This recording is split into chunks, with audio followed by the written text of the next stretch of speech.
Everyone, आपका स्वागत है आपके अपने चैनल मैथ किंग मेकर में। और आज हम पढ़ने वाले हैं क्लास 12th का चैप्टर 4 दैट इज डिटरमिनेंट्स। थोड़ा सा उसको आगे बढ़ाते हैं। डे 1 हम ऑलरेडी डिस्कस कर चुके हैं। आज डे 1 में हमने क्या डिस्कस किया है, डिटरमिनेंट्स के बारे में डिस्कस किया है कि डिटरमिनेंट्स की कुछ प्रॉपर्टीज के बारे में डिस्कस किया है, क्या डिटरमिनेंट्स होती है, डिटरमिनेंट्स को सोल्व कैसे करते हैं। ठीक है, वो सब हम पढ़ चुके हैं डे 1 में। अभी डे 2 में हम क्या पढ़ने वाले हैं कि minors of and cofactors, determinants के माइनर्स एंड कोफैक्टर्स क्या होते हैं। उसके बाद एक्सरसाइज नंबर 4.4 करेंगे। उसके बाद एडजॉइंट ऑफ ए मैट्रिक्स और सिंगुलर नॉन सिंगुलर मैट्रिक्स पढ़ेंगे। मैट्रिक्स का इनवर्स कैसे फाइंड करते हैं वो भी पढ़ेंगे हम। यहाँ पे कुछ थ्योरम्स पढ़ेंगे। उसके बाद अभी जो हम मैट्रिक्स एंड डिटरमिनेंट्स हमने पढ़ा है चैप्टर 3 और चैप्टर 4 में, उसके एप्लीकेशंस क्या है वो एप्लीकेशंस हम यहाँ पे पढ़ेंगे। ठीक है, और उसके बाद एक्सरसाइज नंबर 4.6 करेंगे। सो ये सब यहाँ पे चीजें हम कंक्लूड करने वाले हैं। अगर आपने अभी तक चैनल को सब्सक्राइब नहीं किया तो सब्सक्राइब कर दीजिए, जिससे कि आपको नोटिफिकेशन मिलता रहे। ठीक है, तो आज हम पढ़ते हैं माइनर्स एंड कोफैक्टर्स।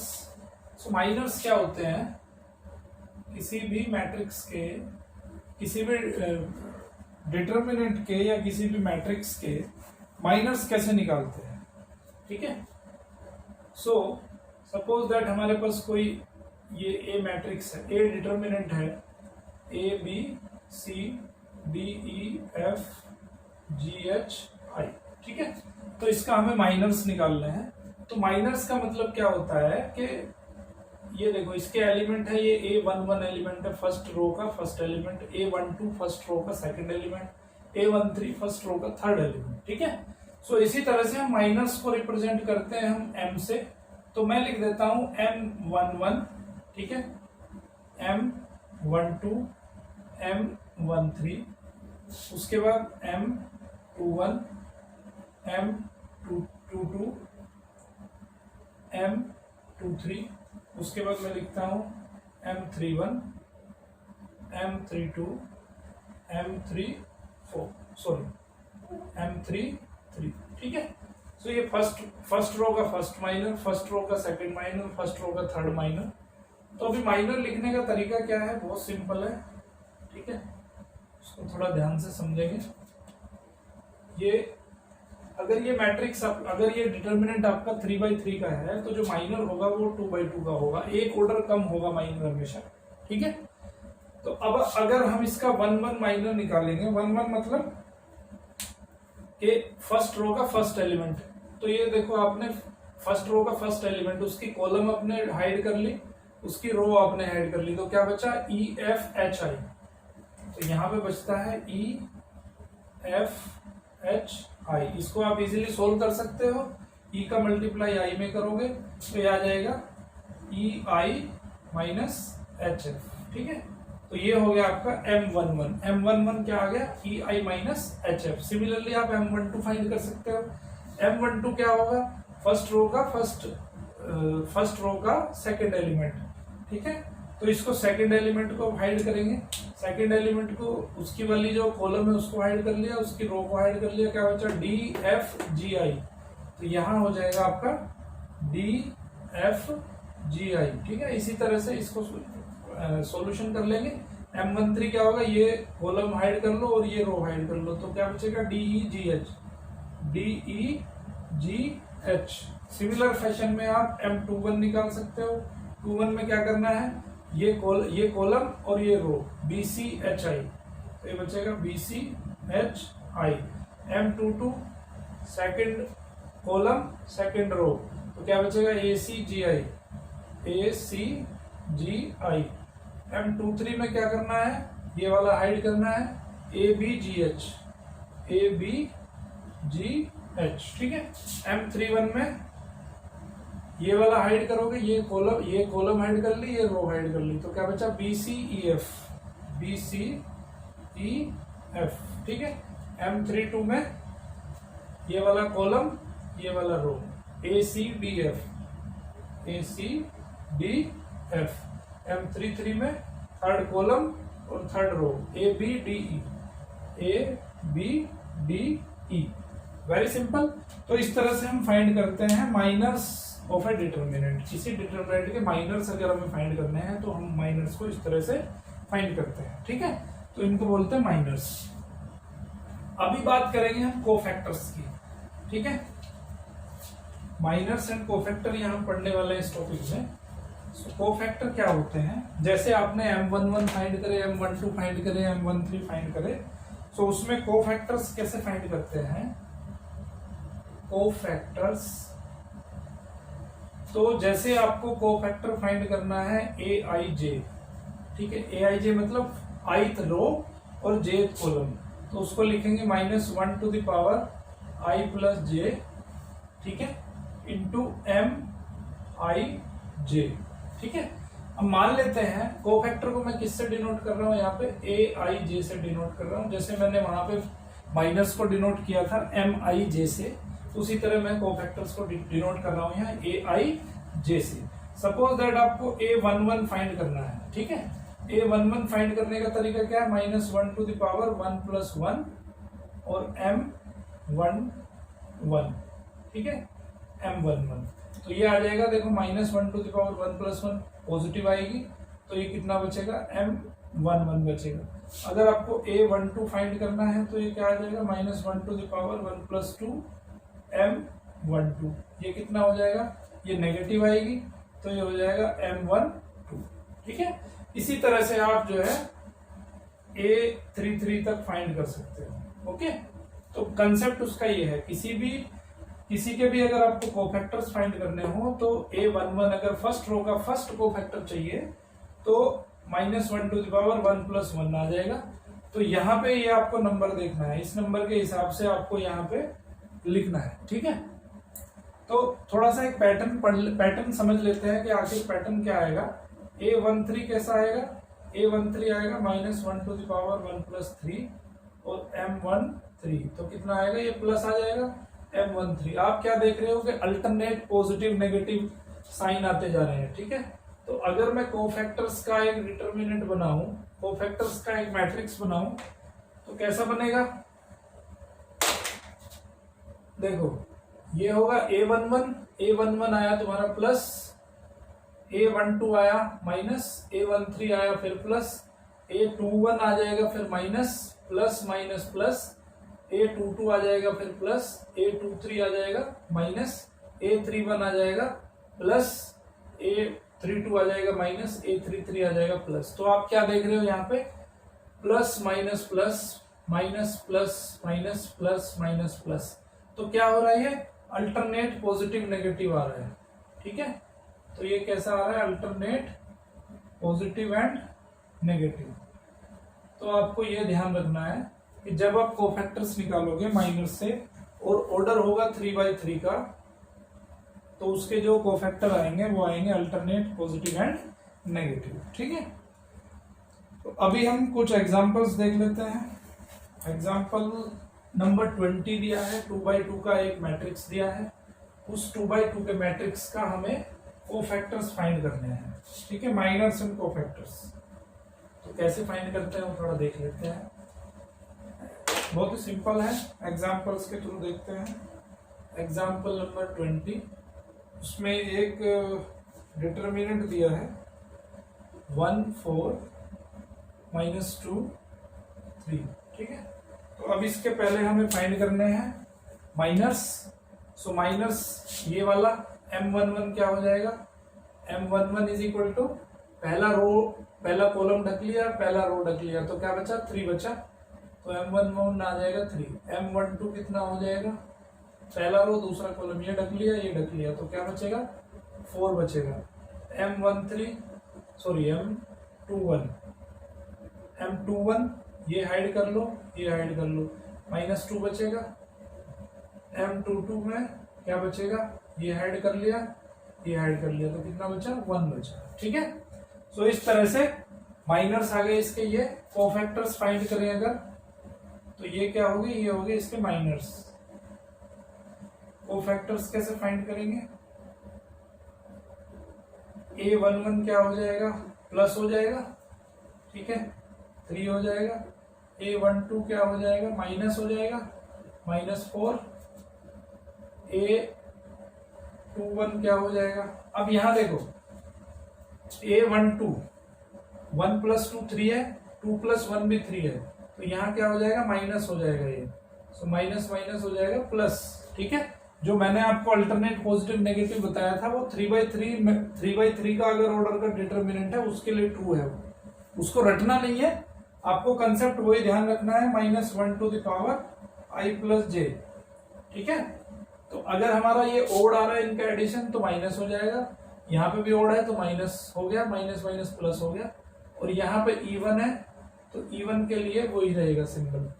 ठीक है, तो इवन के लिए सिंबल चेंज नहीं होगा। ये कंसेप्ट आपको सिंपली ध्यान रखना है, इवन और ओड का कंसेप्ट। ठीक है, सो इस तरह से आपने फाइंड कर दिया डिटरमिनेंट के माइनर्स एंड कोफैक्टर्स। ठीक है,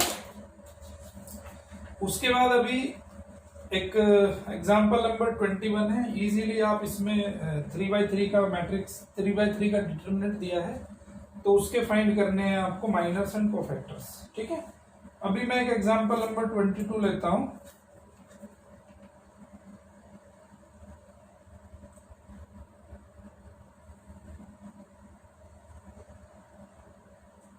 ओके, सो एग्जांपल नंबर 22 क्या कहता है?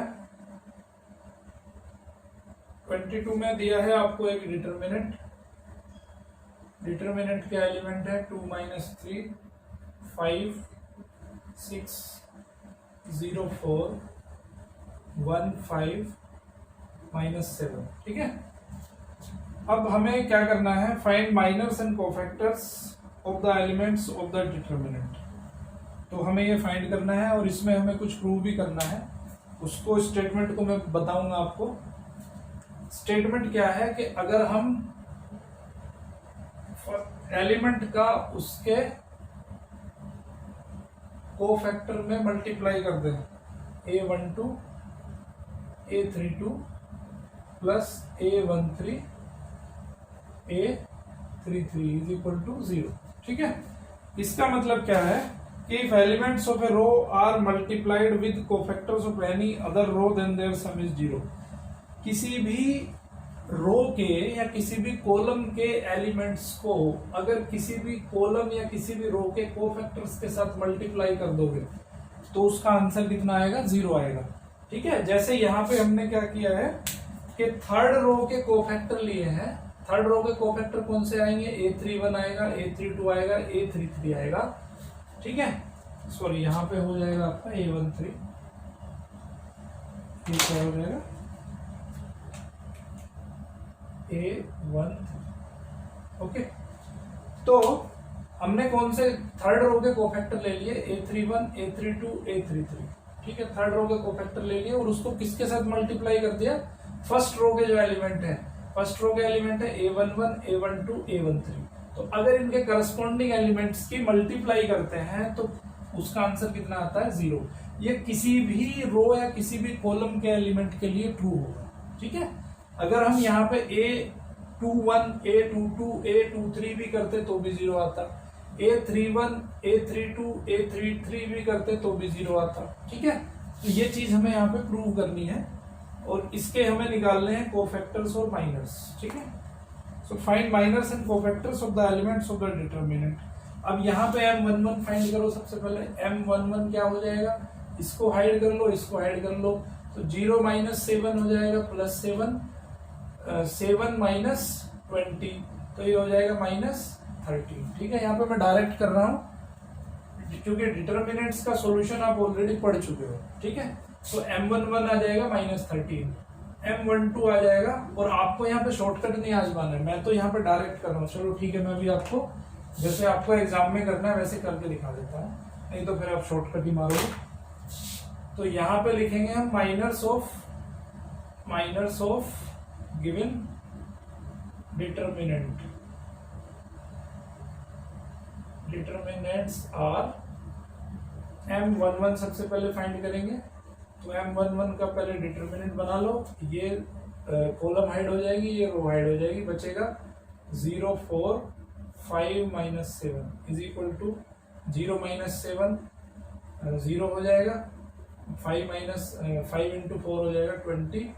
सो इसका आ जाएगा आंसर -20। ठीक है, उसके बाद फाइंड कर लो M12 पे डिटरमिनेंट बनाओ। तो M12 में ये हाइड हो जाएगा और ये हाइड हो जाएगा, बचेगा 6 4 1 माइनस 7, 6 4 1 माइनस 7। ठीक है, इसमें देखो गलती होने की बहुत ज्यादा गुंजाइश है, इसलिए एक्स्ट्रा कोशियस रहना है। 6 इंटू 7 हो जाएगा -32 और -4, तो कितना आ जाएगा -36 आ जाएगा। ओके, उस तरह से अब ये आपको फाइंड करना है M13। M13 फाइंड कर लो। M13 में ये वाली कॉलम हाइड हो जाएगी, ये वाला रो हाइड हो जाएगा, बचेगा 6015, 6015। तो कितना आ जाएगा 6 5 या 30, आगे 0 हो जाएगा तो आ जाएगा 30। ठीक है, उसी तरह से M21 फाइंड करो। M21 में क्या करेंगे, ये वाली कॉलम हाइड हो जाएगी, ये वाली रो हाइड हो जाएगी, -35 और 5 -7। तो इसका आंसर आएगा -3 -7 हो जाएगा 21, -5 5 या 25, माइनस के 4 आ जाएगा। ठीक है, उसके बाद M22 फाइंड करो। M22 फाइंड करने के लिए ये वाली कॉलम और ये वाली रो, 2 5 1 -7, 2 5 1 -7, तो ये आ जाएगा 2 -7 -14 -5, तो ये आ जाएगा -19। ठीक है, तो ये आपने फाइंड कर लिया M22। उसके बाद हम फाइंड करते हैं आगे के कोफैक्टर्स। M22 हो गया, उसके बाद M23 में क्या करेंगे, M23 में ये कॉलम, ठीक है, ये रो, तो क्या बचेगा 2 -3 1 5, 2 -3 1 5, कितना आ गया 2 5 जा 10 + 3 = 30। उसके बाद M31 फाइंड करो। M31 में ये कॉलम हाइड हो जाएगी, ये रो हाइड हो जाएगी, सो बचेगा -3 5 0 और 4, तो ये आ जाएगा -12 -0 दैट इज -12। M32 फाइंड करो। M32 में ये कॉलम और ये रो, 2 5 6 4, 2 5 6 4, ठीक है, 6 2 4 जा 8 -6 5 जा 30 -22 आ गया। उसके बाद फाइंड करना है M33। M33 में क्या हो जाएगा, ये कॉलम हाइड हो जाएगी और ये रो हाइड हो जाएगी, 2 -3 6 0, 2 -3 6 0, तो ये आंसर आ गया 0 + 18 दैट इज 18। ठीक है, तो मैं यहाँ लिख लेता हूँ इनको, किसको, इन सभी को कंबाइंड करके मैं लिख लेता हूँ, यहाँ पे लिख लेते हैं। चलो, M11 कितना आ गया आपका, M11 आ गया आपका -20, M12 आ गया -36, M13 आ गया 30, M21 आ गया -4, M22 आया कितना -19, M23 आया 13, M31 कितना है -12, M32 आया -22, M33 आया 18। ठीक है, तो इस तरह से हमने माइनस फाइंड कर लिए। अब हम कोफैक्टर्स फाइंड करेंगे।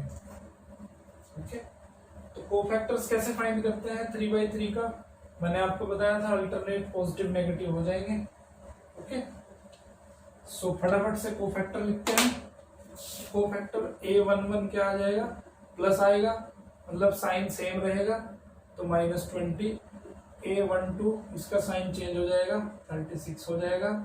A13 इसका साइन एज इट इज रहेगा, फिर A21 इसका साइन फिर चेंज हो जाएगा, 4 हो जाएगा। A22 सेम साइन रहेगा। A23 साइन चेंज हो जाएगा, -13।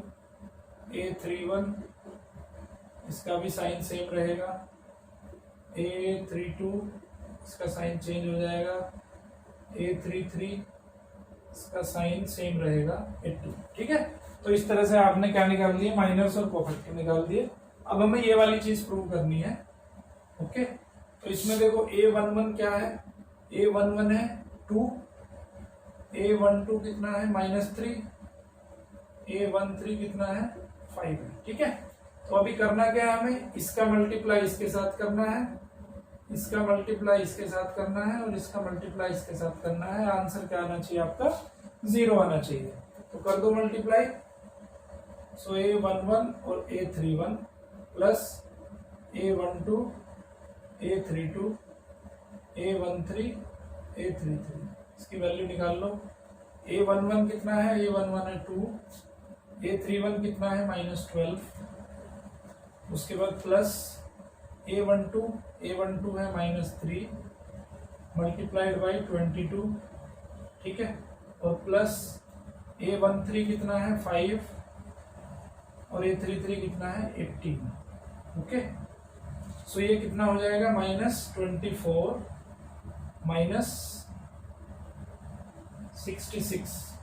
ठीक है, और प्लस 90, तो कितना हो गया टोटल, हो जाएगा ये -90 प्लस 90 इज इक्वल टू 0। ठीक है, तो यहाँ आपने प्रूव कर दिया कि भाई A11 A31 plus A12 A32 A13 A33 is equal to 0। तो ये किसी भी रो और किसी भी कॉलम के लिए ट्रू है। ठीक है, ये अगर आप A11 A12 A13 की जगह यहाँ पे A21 22 23 भी रखते तो भी यहाँ पे मल्टीप्लाई क्या करते तो क्या आता, 0 आता। ठीक है, तो ये चीज आपको ध्यान रखनी है। आप किसी भी दूसरी रो किसी भी दूसरी कॉलम के साथ इसको ट्राई कर सकते हो। सो एक्सरसाइज नंबर 4.4 यहाँ पे बिल्कुल सिंपल है। उसमें करना क्या है, आपको केवल माइनर्स एंड कोफैक्टर्स फाइंड करने हैं।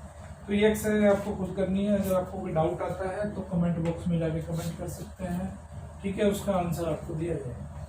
उसके बाद अभी हम पढ़ने वाले हैं एडजॉइंट ऑफ ए मैट्रिक्स। किसी मैट्रिक्स का एडजॉइंट कैसे फाइंड करते हैं। ठीक है, तो मैट्रिक्स में थोड़ा जाना पड़ेगा हमें। ठीक है, मैट्रिक्स आपने पिछले चैप्टर में पढ़ा है, 3rd चैप्टर में। सो एडजॉइंट ऑफ ए मैट्रिक्स क्या होता है, सबसे पहले वो समझना है। तो अभी हमने थोड़ी देर पहले क्या पढ़ा, थोड़ी देर पहले हमने पढ़ा है कोफैक्टर्स। तो अगर कोफैक्टर्स का एक मैट्रिक्स बना ले हम, क्या बना ले, कोफैक्टर्स का एक मैट्रिक्स बना ले, तो कैसा बनेगा मैट्रिक्स, कुछ ऐसा बनेगा A12 A11 A12 A13 A21 A22 A23 A31 A32 A33। ठीक है, तो इसमें क्या किया हमने कि कोफैक्टर्स का एक मैट्रिक्स बनाया। अगर इस मैट्रिक्स का ट्रांसपोज मैट्रिक्स लिख दें तो वो हो जाएगा आपका एडजॉइंट ऑफ ए मैट्रिक्स। अगर एडजॉइंट ए क्या हो जाएगा, इस मैट्रिक्स का ट्रांसपोज। ठीक है, तो इस मैट्रिक्स का ट्रांसपोज क्या हो जाएगा, transpose of the above matrix. ठीक है, तो इसका ट्रांसपोज क्या हो जाएगा, रो को कॉलम बना दो, कॉलम को रो बना दो।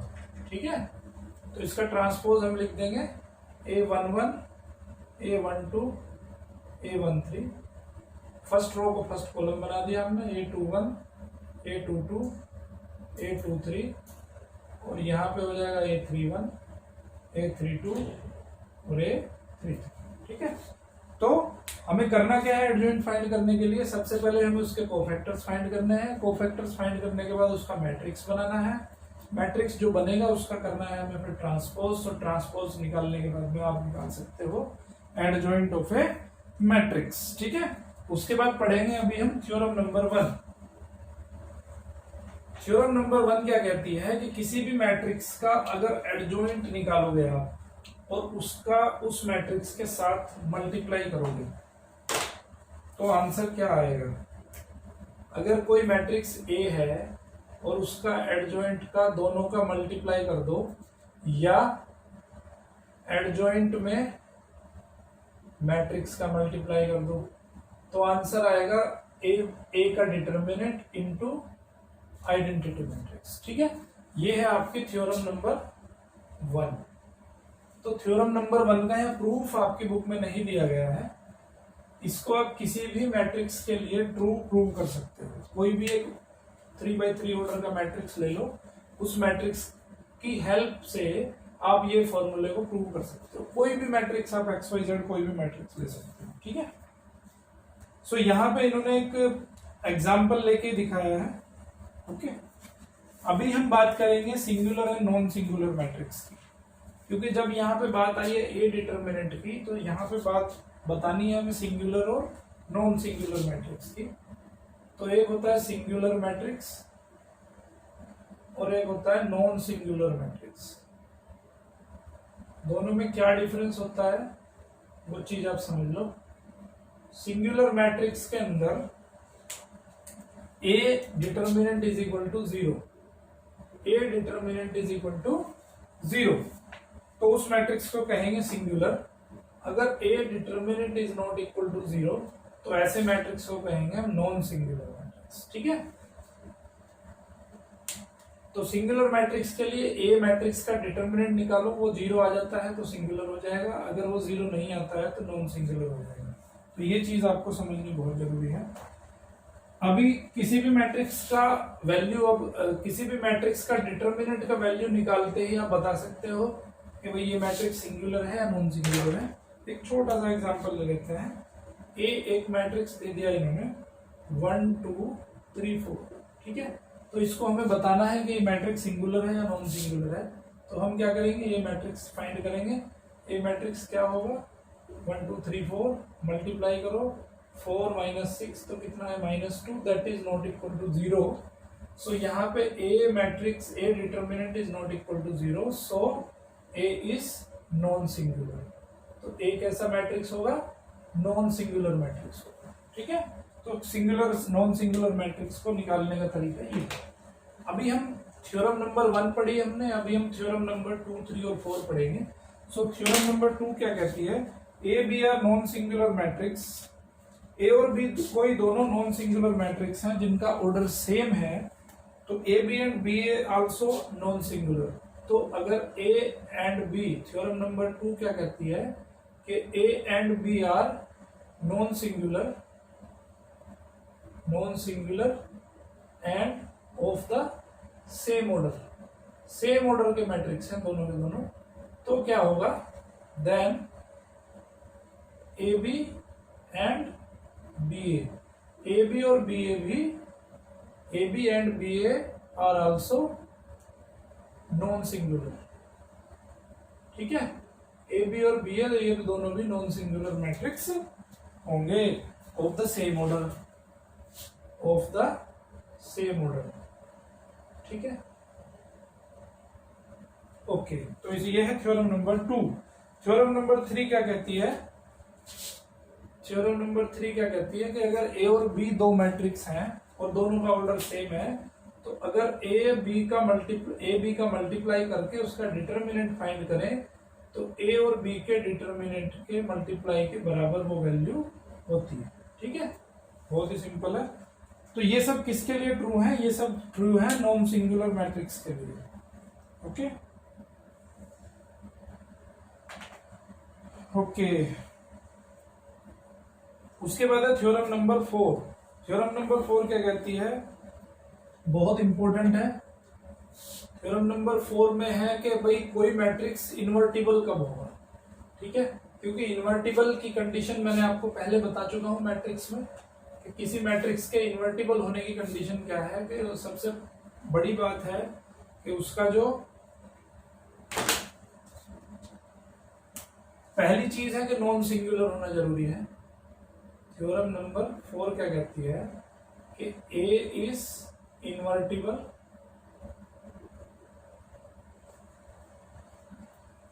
if and only if it is non singular, ठीक है। तो पहली कंडीशन जो मस्ट कंडीशन है किसी मैट्रिक्स के इन्वर्टिबल होने की, वो क्या है कि वो सबसे पहले है नॉन सिंगुलर होना चाहिए। तो किसी मैट्रिक्स के इनवर्स पॉसिबल है कि नहीं है, उसकी सबसे पहली कंडीशन है कि वो नॉन सिंगुलर होना चाहिए। अगर नॉन सिंगुलर नहीं होता है, अगर वो सिंगुलर हो जाता है, इसका मतलब है कि उसका मैट्रिक्स का इनवर्स आप फाइंड नहीं कर सकते, ठीक है। तो ये चीज आपको याद रखनी है। अब यहां से हम इनवर्स का फॉर्मूला निकालेंगे। हमने पढ़ा है कि A adjoint A is equal to A matrix A determinant into I.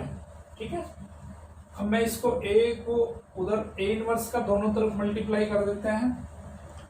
ठीक है, ए इनवर्स का दोनों तरफ मल्टीप्लाई करा तो ये हो जाएगा ए इनवर्स ए, और यहां पर लिख दो adjoint of A is equal to A inverse A का आपने डिटर्मिनेंट लिखा। ठीक है, आई ए इनवर्स।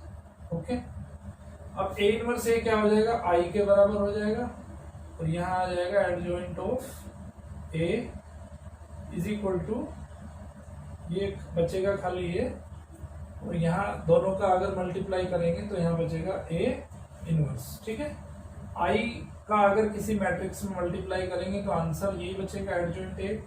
तो मैं लिख सकता हूँ यहाँ पे adjoint A is equal to A determinant into A inverse. ठीक है, ये इसको इधर ले आओ, तो यहाँ से क्या देखोगे आप कि A inverse is equal to क्या आएगा, 1/a का डिटर्मिनेंट इनटू एडजॉइंट ए। ठीक है, ये आ गया आपका ए इनवर्स फाइंड करने का तरीका।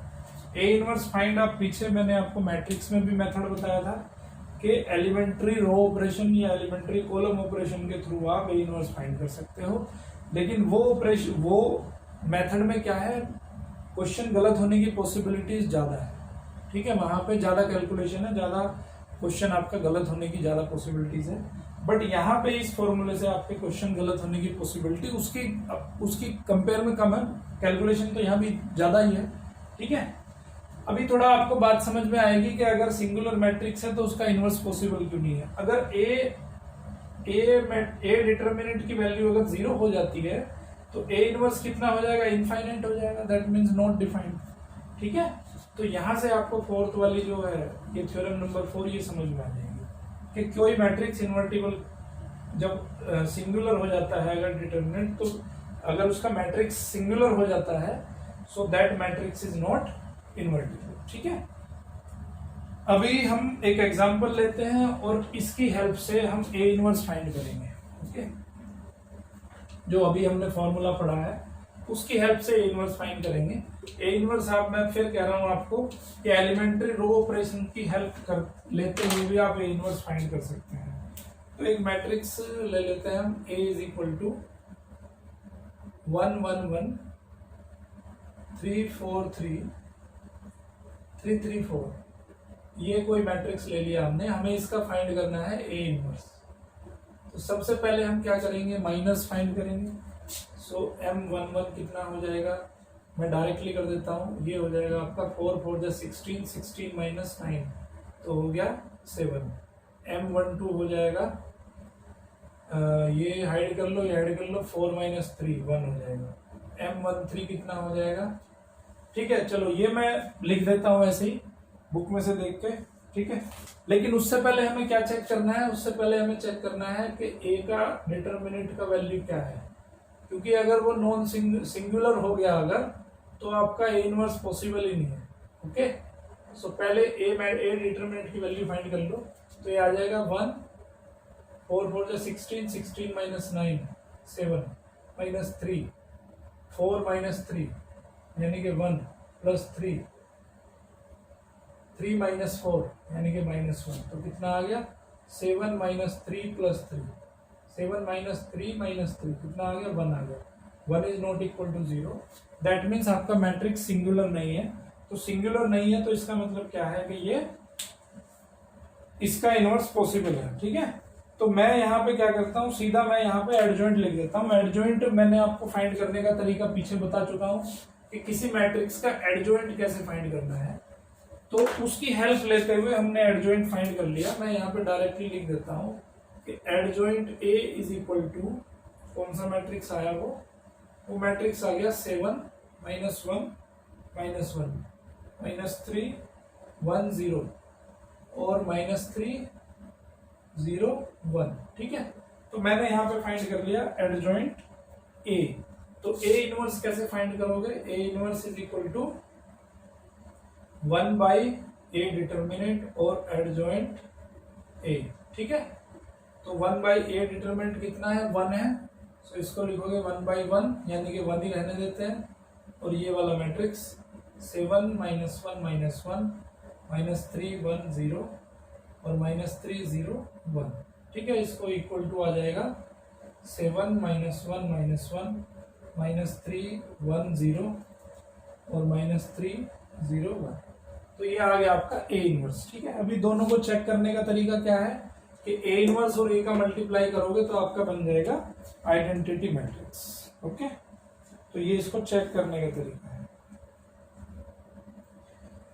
ओके, उसके बाद आप एग्जांपल नंबर 25 में क्या करना है कि ए एक मैट्रिक्स दिया है 2/2 का, बी एक मैट्रिक्स दिया है 2/2 का। आपको फाइंड वेरीफाई करना है कि ए बी का whole inverse is equal to B inverse A inverse. ठीक है, ये भी आप इजीली कर सकते हो। उसके बाद एक्सरसाइज एग्जांपल नंबर 26 में ये भी सिंपल है। उसके बाद एक्सरसाइज नंबर 4.5 आपको यही खाली आपको इनवर्स फाइंड करना है और एडजॉइंट फाइंड करना है।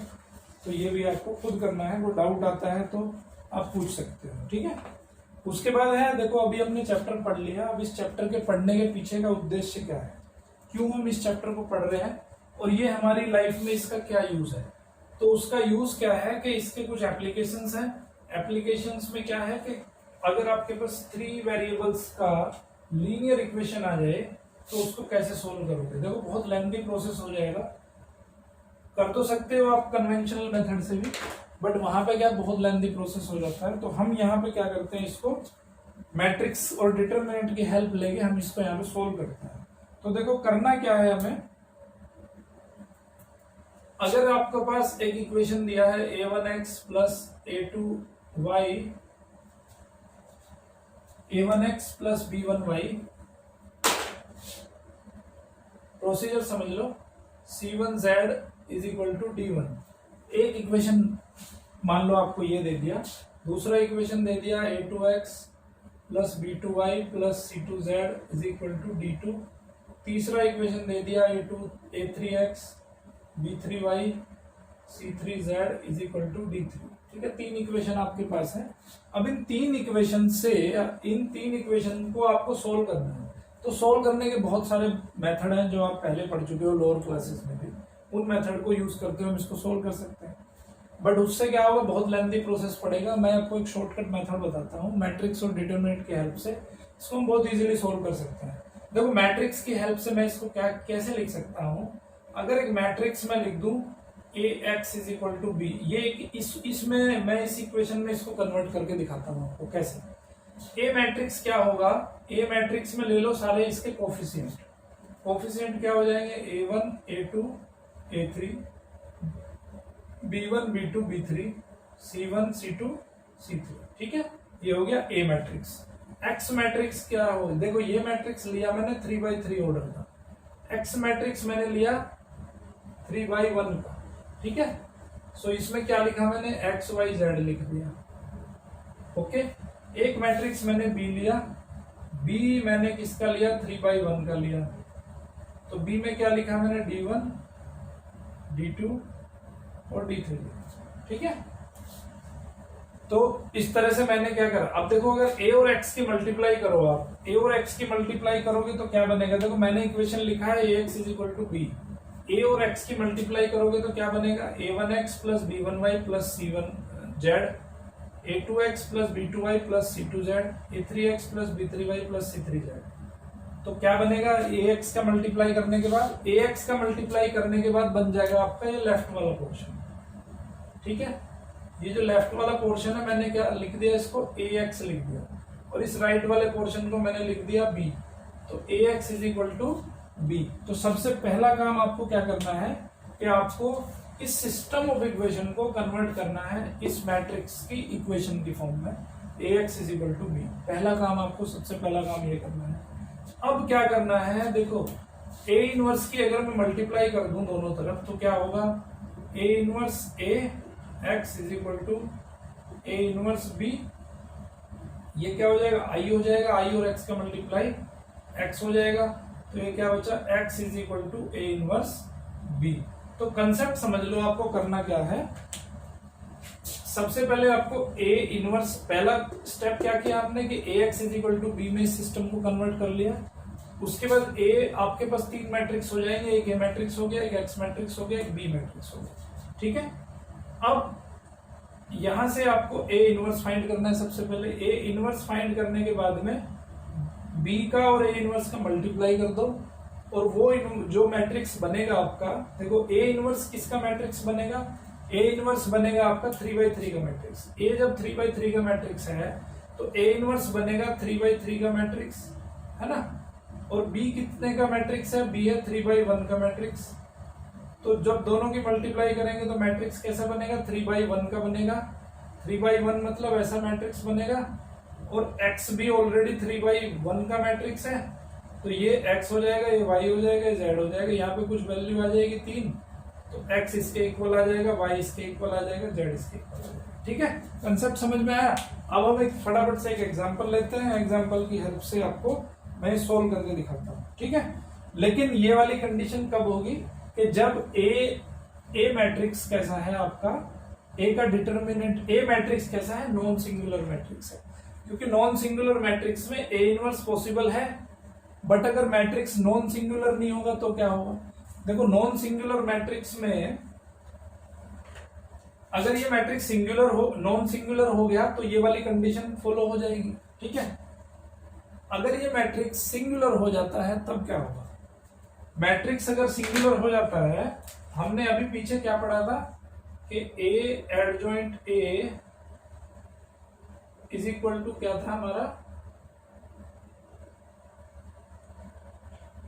आई ए पढ़ा था। ठीक है, तो अगर ये वैल्यू 0 हो जाती है तो क्या होगा, ए एडजॉइंट ए हमारा क्या हो जाएगा, 0 हो जाएगा। ठीक है, तो इस कंडीशन में क्या हो सकता है कि सॉल्यूशन हो भी सकता है, सॉल्यूशन नहीं भी हो सकता है, डिपेंडिंग अपॉन द कंडीशन। ठीक है, तो कंडीशन पे डिपेंड करेगा ये। ओके, तो ये क्या हो जाएगा, 0 मैट्रिक्स। ये 0 नहीं है, 0 मैट्रिक्स है, क्योंकि जब इसकी वैल्यू 0 हो जाएगी तो आई की मल्टीप्लाई अगर 0 में करेंगे तो क्या हो जाएगा, 0 मैट्रिक्स बन जाएगा। ये 0 मैट्रिक्स है, नंबर 0 नहीं है, ये 0 मैट्रिक्स है। 0 मैट्रिक्स मतलब ये वाला 0 0 0, इसके सारे एलिमेंट क्या होंगे, 0 0 होंगे। So depending upon the condition, condition क्या होगी, कंडीशन के हिसाब से हम बता सकते हैं कि इसमें सॉल्यूशन होगा या नहीं होगा। सॉल्यूशन होगा तो कंसिस्टेंट होगा, सॉल्यूशन नहीं होगा तो ऐसे इक्वेशंस को क्या कहते हैं, इनकंसिस्टेंट कहते हैं। ठीक है, तो एक एग्जांपल ले लेते हैं, हम एग्जांपल की हेल्प से आपको बताते देते हैं कि कैसे जो है इसको अप्लाई करना है, इस इक्वेशन, इस एप्लीकेशन का मैट्रिक्स और डिटर्मिनेंट का यूज करते हुए हम इसको कैसे सोल्व करना है। ठीक है, सो अगर ए एडजॉइंट ए और बी, यहां पे भी एक केस है कि अगर एडजॉइंट ए और बी दोनों का मल्टीप्लाई करेंगे, मल्टीप्लाई करके देखेंगे हम, एडजॉइंट ए और बी, अगर ये 0 हो सकता है, 0 मैट्रिक्स हो, और ये ना हो, 0 मैट्रिक्स के बराबर भी नहीं हो सकता। ठीक है, सो इस कंडीशन में क्या होगा, solution does not exist, solution does not exist. ठीक है, तो अगर ये एडजॉइंट ए और बी की मल्टीप्लाई करने के बाद में 0 आ जाता है तो इसका मतलब है सॉल्यूशन डज नॉट एग्जिस्ट। अगर ये 0 नहीं आता है तो इसका मतलब है सॉल्यूशन एग्जिस्ट। ओके, तो ये वाली 2 चीजें हैं, सॉल्यूशन मे और मे नॉट एग्जिस्ट।